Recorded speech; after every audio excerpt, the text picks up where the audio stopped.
What is your full name? My full name is Charles Sinclair Dominique.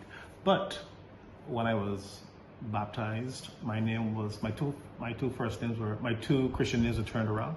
So I used to be Sinclair Charles Dominique, but nobody called me Sinclair, so I got my name officially changed in 2017 from Sinclair Charles to Charles Sinclair.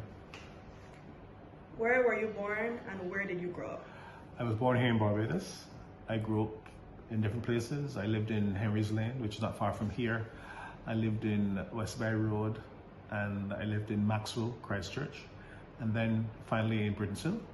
And yeah, so my mom lives in Britain's Hill still, so when I need to go and get some cooking, I go there. Do you have any siblings? I do. I have 5 siblings, 3 other brothers, 2 older, 1 younger, and 2 sisters, all younger than I am. That's kind of like on one side, that's on the mother's side, but I have other siblings from my father's side, and I have 3 others, so 2 sisters and a brother on my father's side. How would people have described you as a child? As a child, I think Jackie Wilson the other day said I was a bit sort of, I don't know, like most children. Maybe I was a bit sort of naughty or whatever. I don't know. It's hard to describe myself as a child because I never really thought about it. Okay. When were you ordained as a priest? I was ordained a priest 25 years ago, this coming August the 12th. I was ordained here in Barbados at the Cathedral here.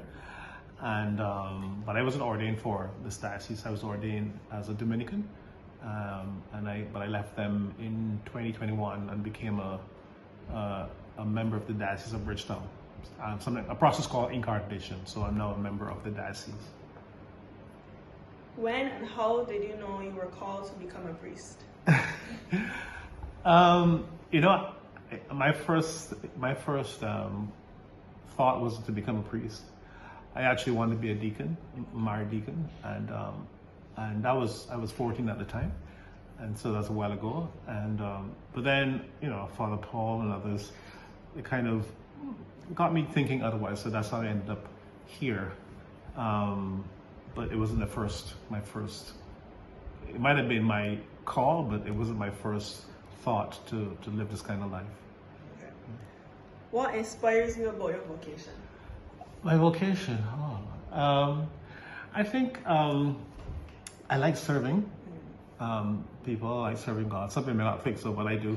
I get joy in doing that, and I have joy in knowing that, you know, I've done a mass, and I think I've done a mass to the best of my ability, and I've preached a good sermon that people can, you know, find something in what I've said and in what I've done.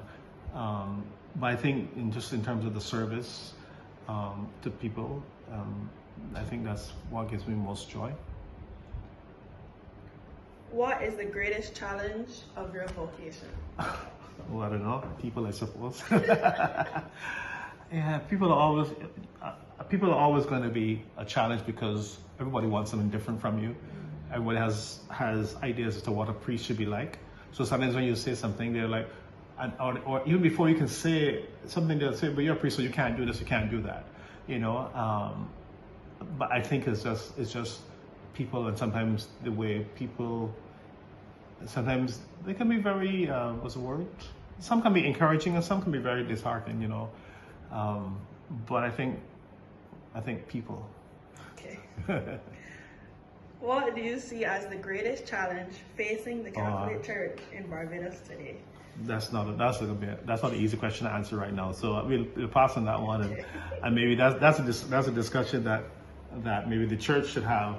But I think still, you know, the challenge is that I think COVID kind of send people in a direction where they now become comfortable with not coming to church, or they become comfortable with minimum. So they want to be in church and out of church as soon as possible.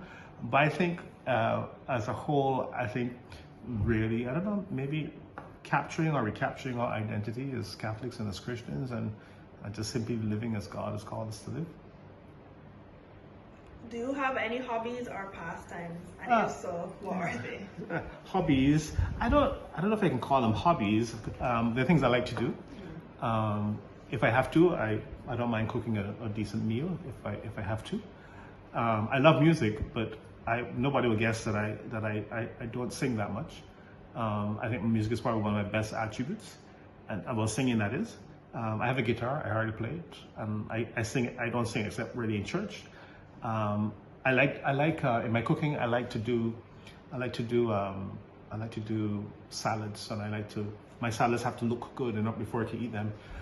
Sometimes I build things, so in the backyard by us here, I built a barbecue grill by hand and all alone. Sometimes I get these sort of crazy ideas, and I have one other thing that I like to do, and I'm a collector of Coke paraphernalia, which I'm sure lots of people don't know. So when you see my collection, you'll say, "Oh, now I understand why he likes to drink Coke." But so anytime I travel, or if anybody has anything that has the word Coke on it, I put it on my shelf and I keep them. But I don't know if I would call them hobbies as such. Just things I like to do, but maybe they're hobbies. But you know. What is your favorite place in the world or Barbados, and why? My favorite place in the world? I don't know if I have a favorite place in the world. In Barbados, my favorite place is my room. No. Seriously, I don't know. I'm not really an outdoors person. But funny enough, anybody that comes to visit Barbados, any of my friends, I like to show them around Barbados, because I am like, this is my country. And as much as people say, "Oh, you're flat," there's so many things to see. So, but I don't know if I have a favorite country or place in the world. But I love Barbados, and I enjoy being a tour guide to show people what our country, our island looks like. So yeah. Okay, lastly, who do you most admire, or who inspires you, and why?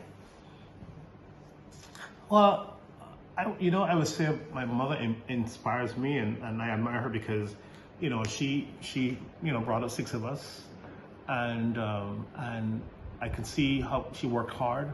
She sacrificed for us, and she's still there looking after us. My mom still, she still corrects me and tells me, "Shave your beard," that kind of stuff. But no, and I mean, she's 83 now, but she